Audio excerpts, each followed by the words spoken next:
అబద్ధపు హామీలు, మోసపూరితమైన కార్యకలాపాలు, అన్యాయాలు, అక్రమాలు ఇవన్నీ వెలిసి ఒక దగ్గర చేరిస్తే దాని పేరే వైకాపా పార్టీ.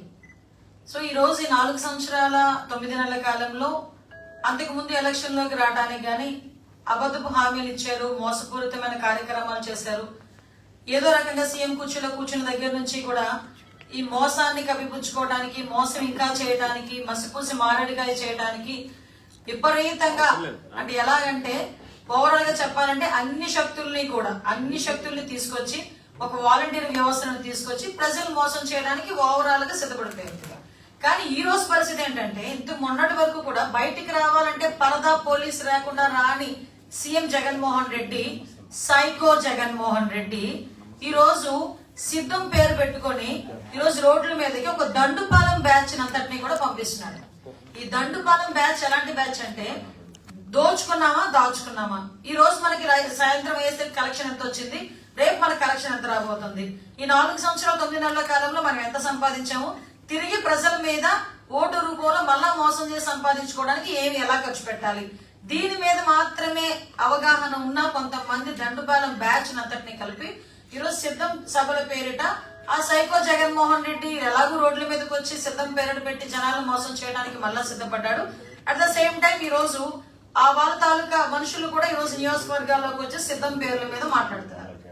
అయితే నేను మాట్లాడేది ఏంటంటే, జగన్మోహన్ రెడ్డికి అసలు చిత్తశుద్ధి అన్న పదానికి అతని డిక్షనరీలో ఉండదేమో. జగన్మోహన్ రెడ్డి అన్న డిక్షనరీలో చిత్తశుద్ధి అనే పదం ఉండదు. ఎందుకంటే అతనికి చిత్తశుద్ధి లేదు కాబట్టి ఎన్నో హామీలు ఇచ్చేసి ఆ హామీలు ఏమి నెరవేర్చకుండానే వాళ్ళ తాలూకా ఈ దండుపాలెం బ్యాచ్, సైకో బ్యాచ్ అందరి చేత కూడా 96% మేము హామీలన్నీ నెరవేర్చేసామని చెప్పి కబుర్లు చెప్తున్నారు. కబుర్లు చెప్పడమే కాదు, ఈ రోజు దాని గురించి ప్రశ్నించిన మీడియా మీద కూడా దాడులు చేసే పరిస్థితి. అంటే ఒక రాజ్యాంగంలోని 4th పిల్లర్ అయిన మీడియా మీద కూడా ఓటమి భయంతో దాడులు చేస్తున్నారంటే వీళ్ళ తాలూకా ఓటమి భయం ఎంత పరాకాష్ఠకు చేరిందో కూడా మనందరం కూడా అర్థం చేసుకోవచ్చు. దీనికి సమాధానం చెప్పండి అయ్యా అంటే దానికి సమాధానం చెప్పకుండా ఏదేదో మాట్లాడుతూ ఉంటారు. ఈ రోజు నేను ఒకటే అడుగుతున్నా సూటిగా, అదే ఈ రోజు మద్యపాన నిషేధం నేను చేసిన తర్వాతే ఓట్లు అడుగుతాను అని చెప్పిన జగన్మోహన్ రెడ్డి ఈ రోజు మద్యపాన నిషేధం చెయ్యండి అయ్యా అంటే, కాదు మేము మద్యపాన నిషేధం అనలేదు, నియంత్రణ అంటున్నామని లేడీస్, అదే మా మహిళా మంత్రులు కూడా బయటకు వచ్చి అబద్ధాలు వల్లవేస్తా ఉంటే సిగ్గనిపిస్తుంది నిజంగా.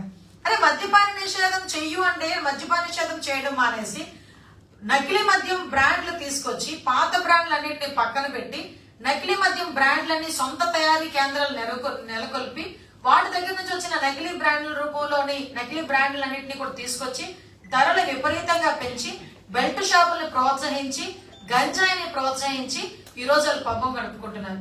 నిజంగా మద్యం మీద మేము ఎటువంటి రూపాయి సంపాదించమని అనుకుంటే కనుక ఈ రోజు ఎందుకు డిజిటల్ కరెన్సీ పెట్టలేకపోయారు?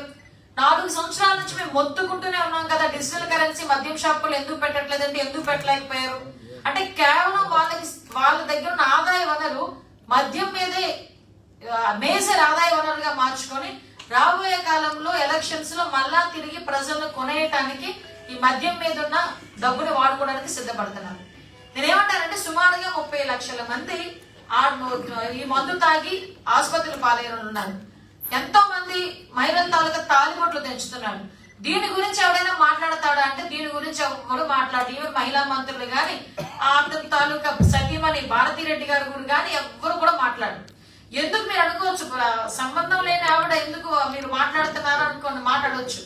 కానీ ఈ రోజు మీకు ఒక విషయం తెలియాలి, జగన్మోహన్ రెడ్డి అధికారంలోకి రావడానికి, సీఎం కుర్చీలో కూర్చోవడానికి తల్లి చెల్లి ఎంత పాటుపడిందో అబద్ధపు హామీలు ఇవ్వటంలో భార్య కూడా అలాగే బయటకు వచ్చి మాట్లాడింది. సో నేను ఒక మహిళగా కన్సర్న్ తీసుకుని ఆవిడ కూడా దీని గురించి మాట్లాడాలి అనే విషయంలో మీ అందరికీ కూడా గుర్తు చేసే పరిస్థితి కనిపిస్తా ఉంది. అదేవిధంగా మీ అందరికీ తెలిసి 45 సంవత్సరాలు కంటే వాళ్ళు నవరత్నాలు అని చెప్పిన రంగు రాళ్ళు ఉంటాయి కదా, రంగు రాళ్ళు, ఆ రంగురాళ్ళు ఎన్ని రకాలుగా వెలవెలిపోయినాయి అంటే, 45 సంవత్సరాలకి పెన్షన్ అన్నాడు లేదు, మద్యపాన నిషేధం అన్నాడు లేదు, అమ్మఒడి ఎంతమంది పిల్లలకైతే అంతమందికి అన్నాడు లేదు, ఈ రోజుకిను ఇంకా జాబ్ క్యాలెండర్ అన్నాడు లేదు, ఒక్క జాబ్ క్యాలెండర్ కూడా ఇవ్వలేదు, ఈ రోజు ఉద్యోగాలు అన్నాడు లేదు. అంటే ఓవరాల్ గా చెప్పాలంటే పోలవరం లేదు, అమరావతి అంతకన్నా లేదు, అంటే ఓవరాల్ ఇవన్నీ కూడా నిర్వీర్యం చేసేసి ఈ రోజు ఏ మొహం పెట్టుకుని సిద్ధం అని చెప్పి బయటకు వస్తున్నావు? ఏ మొహం పెట్టుకుని ఈ రోజు అంటే నేను దోచుకోవడానికి సిద్ధం అని చెప్తున్నావా? యువత భవిష్యత్తు నాశనం చేయడానికి సిద్ధం అని చెప్తున్నావా? మహిళల తాలుగుట్లు తెంచడానికి సిద్ధం అని చెప్తున్నావా? మహిళల జీవితాలతో ఆటలాడుకోవడానికి సిద్ధం అని చెప్తున్నావా? నిత్యావసర వస్తువుల ధరలు పెంచేసి మహిళల్లోని ఒక రకమైన నైరాశ్యం సృష్టించి ఒక సైకోగా ముద్ర పడ్డానికి సిద్ధం అని అంటున్నావా? అంటే ఉద్యోగాలు లేక అల్లాడిపోతున్న యువత డ్రగ్స్ కి మద్యానికి బానిసైపోతా ఉంటే, గంజాయికి బానిసైపోతా ఉంటే వాళ్ళని చూసి నవ్వుకోవడానికి సిద్ధం అని చెప్పేసి ఒక సైకోలా ప్రవర్తించడానికి సిద్ధం అంటున్నావా?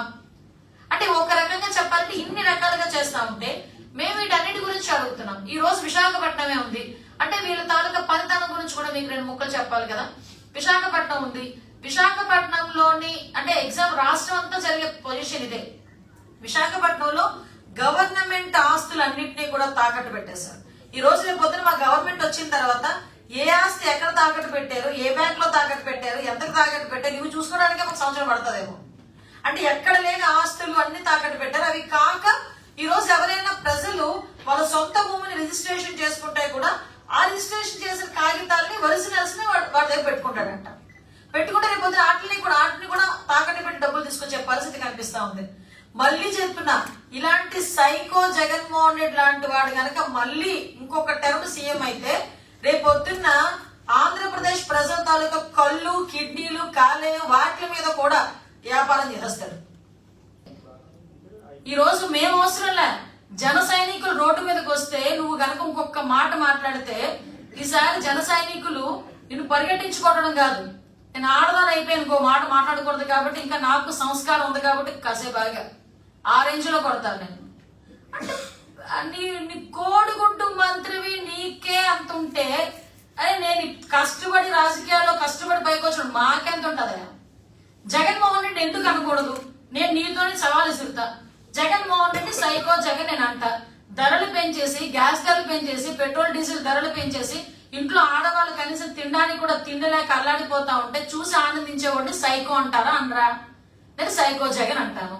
చెత్త మీద పండేసేవాడిని చెత్త సీఎం అంటారుగా అనరా? ఎస్, నేను చెత్త సీఎం అని అంటాను.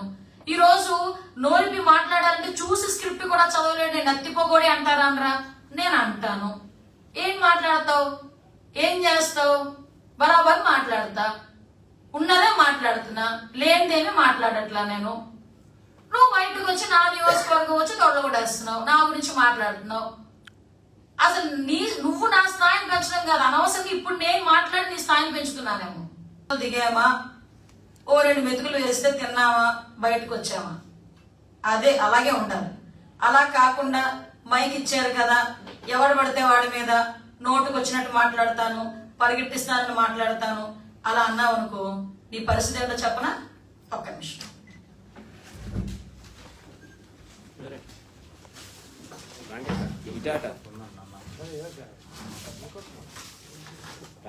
ఇక్కడ పెట్టి ఫ్రంట్లో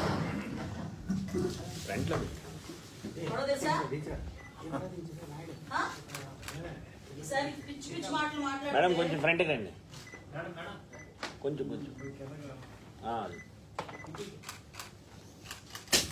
ఏమైంది? గుడ్డు పగిలింది. ఈసారి కూడా అదే జరిగింది. ఇష్టానుసారంగా నోటుకు వచ్చినట్టు మాట్లాడతాము, నోటుకు వచ్చినట్టు ఏది పడితే అది బాగుతామంటే గుడ్డు పగిలింది ఒక్కొక్కరికి.